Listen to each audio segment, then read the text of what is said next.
Hey everyone, excited to be back for this week's edition of Frequently Asked Questions for Commercial Real Estate. In today's video, what I want to do is talk about a term that's very common within the leasing space of commercial real estate, and that is what exactly is lease termination, or sometimes it's called a lease buyout.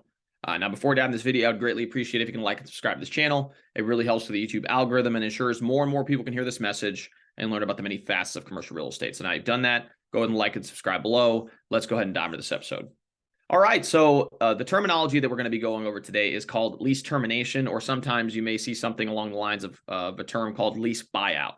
Well, a lease termination clause in the lease agreement allows the tenant to terminate the lease given certain conditions. Now, lease termination clauses are not very common in commercial leases. Landlords will typically push back when it comes to during the negotiation process to include a lease termination for obvious reasons, right? It gives the tenant the right to back out of the lease and not fulfill their obligation as far as rent's concerned. So if you are able to negotiate a lease termination, oftentimes you'll have a significant amount that you're going to have to pay in order to back out of the lease.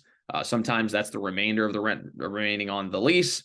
Sometimes it could be, several months, if not a year or two, or however much is ultimately negotiated on the front end prior to actually signing the final lease agreement. Lease buyouts are also, again, similar to lease terminations. It allows you to buy yourself out of the lease such that you can now go along your merry way. A lot of times what will happen with lease buyout scenarios is maybe, you're a tenant and you've been occupying a space for quite some time, and the landlord is now looking to sell the building.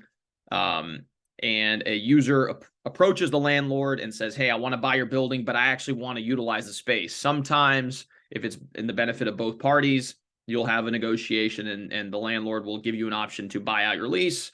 Sometimes they'll cover the remaining amount, or you yourself will have to cover a portion as well as the tenant. But in reality, the purpose of it is to buy you out of the lease such that you can now go on your merry way, and then the new user can come in, purchase the building, and ultimately operate their business out of that space. So there's various different ways that you can approach the process. If you yourself are looking to negotiate a lease termination clause, again, you have to understand your leverage.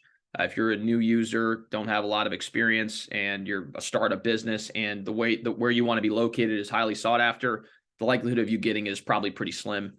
Now, if you are an established business and the landlord has vacancy in the property and they really want to get some tenants in there, obviously you'll have a little bit more leverage when it comes to this type of thing. But again, if you yourself are looking for this type of arrangement, again, give me a call. I'm a commercial real estate agent here in Louisville, Kentucky. I'd be happy to help you search for properties in the area, and we could determine what the best approach would be as far as lease negotiations are concerned. You can reach out to me at 502-536-7315. Or you can reach me via email at raphael@grisantigroup.com. Along with that, if you guys like this video, please like and subscribe. It really does make a huge impact in our ability to reach a broader audience, and we greatly appreciate the support. So thanks again so much for tuning in, and we'll see you all next time.